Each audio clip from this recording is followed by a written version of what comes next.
Noodles fried rice. Nakita ko lang sa isang YouTube video na pwede palang gawin na fried rice yung noodles. Yun, bali gagayahin ko lang siya pero para sa akin, ibang version. Kapampangan version yung gagawin ko. So, mga iba kasi yung fried rice nila is nilalagyan ng bawang. So lalo na ngayon, yung mga anak ko, ayaw nila yung bawang. Ayaw nilang nag-fried rice ako na may bawang. So, version ko naman is lalagyan ko siya ng noodles. Disclaimer lang to guys. Nakita ko lang siya sa isang YouTube video. Maybe. Yun. So, titignan natin kung epekto nga.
sa mga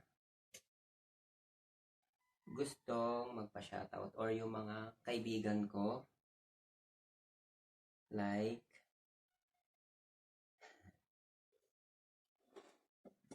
sarap kasi sa feeling na yung mga video mo is maraming nanonood. Nakaka-inspire. Sobrang nakaka-inspire na yung mga video mo kahit papaano may gumagaya or gusto nilang gawin na basta hindi ko ma-express yung feeling na yung mga niluluto ko na nakaka-inspire.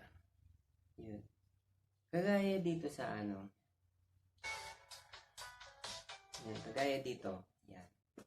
Yung niluto ko dito. So, hindi ko expect na maraming mga nag-comment. Yun. So, babasa ko lang yung mga comment, guys.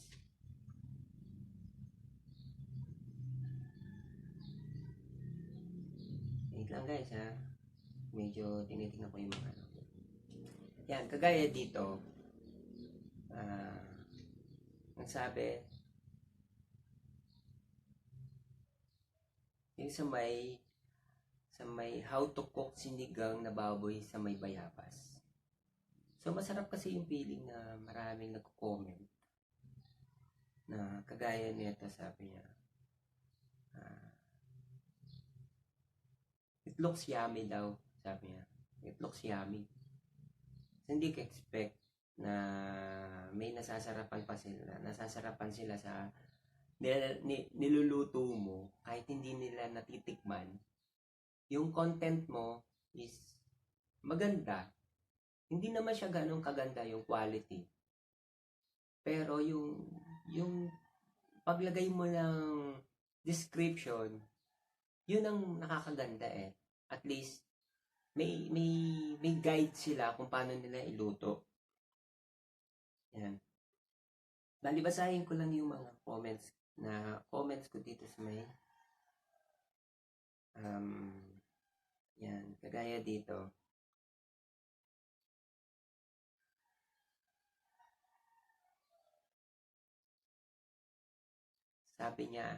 Sabi ni Kyle's Merontos channel, sabi niya, parang masarap siya, never pa ako nakakain, bawal kasi sa amin.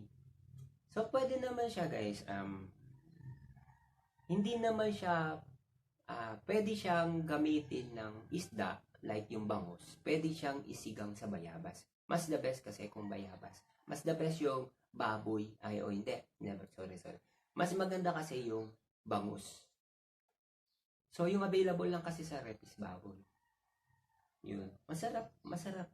Kasi lagi namin niluluto to, lalo na yung parents ko. Pag nagluluto siya, namimiss ko yung luto niya, yung sinigang na bayabas sa baboy or bangus. So, sabi naman ni Daily Life Sub, I miss sinigang. Nangasim ako. Yum, sabi niya. So, guys, Daily Life Sub, thank you. Sabi naman sa akin ni sino pa ba yung mga nag-comment dito? So, marami kasing mga nagko-comment dito. Ayun, si Ana Rose Usi. Sarap, nakakamiss tuloy, sabi niya. Ana Rose, thank you sa pagsuporta. Salamat. Sabi naman ni Rose and Pearl, na-miss ko na yan, sabi niya. Oo. Isa sa ate ko siya, si Rose and Pearl. Kung guys, pwede nyo rin po siyang subscribe. YouTube channel niya po is Rose and Pearl. Rose tapos N as in nanay tapos Pearl. Rose space and Pearl. Tapos, ang sabi naman po ni Maklong TV, sarap lods. Guys, salamat sa pagsuporta. Sabi naman ni Nanay Grace Jaleco, sarap yan, Filipino tradition. Ang sabi naman po ni Ate Just Louie, Ate Louie, or si Ate Lucky, Lucky tawag sa kanya. Sarap naman ng luto mo, sabi niya. Ate, salamat sa pagsuporta. Yung mga na-shoutout ko po, sila po yung sumusuporta din po sila sa akin. Hindi lang po sila, marami po sila. Ang sabi naman po ni Mr. James G, look is good, I try this. Yeah, sir. Just try it. I'm sure magugustuhan mo. Sabi naman po ni Agnes Kimura, yum, yum, yum, namimiss ko na yan, nakakagutom. Yeah. Sa pag-uwi nyo, pagluluto ko kayo niyan. Sabi naman po ni Merasol na Mindang, masarap yan na may mais na puti.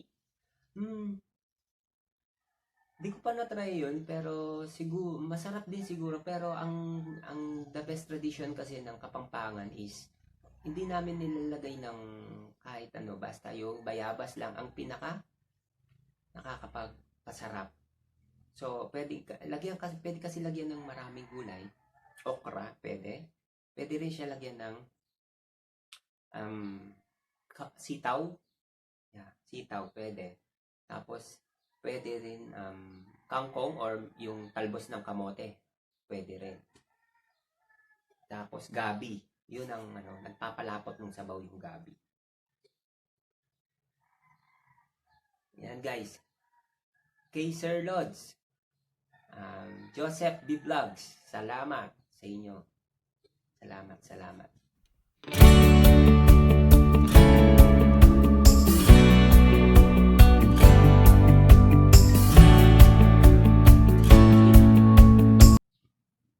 Kain po tayo.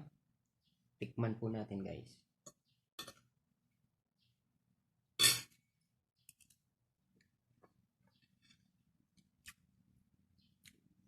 Guys, try nyo, masarap. Sobra. Tapos, naglagay po pala ako ng side dish ko na broccoli tsaka tomato.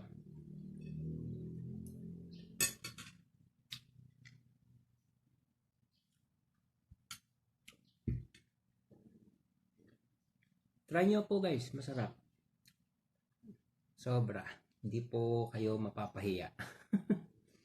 So, ito po guys, salamat po sa lahat ng nanonood ngayon dito sa video ko. Salamat po sa pagsuporta. Please subscribe our YouTube channel. Don't forget to comment down below. Huwag din pong kalimutan mag-like sa mga share na video ko po. Thank you guys. Bye!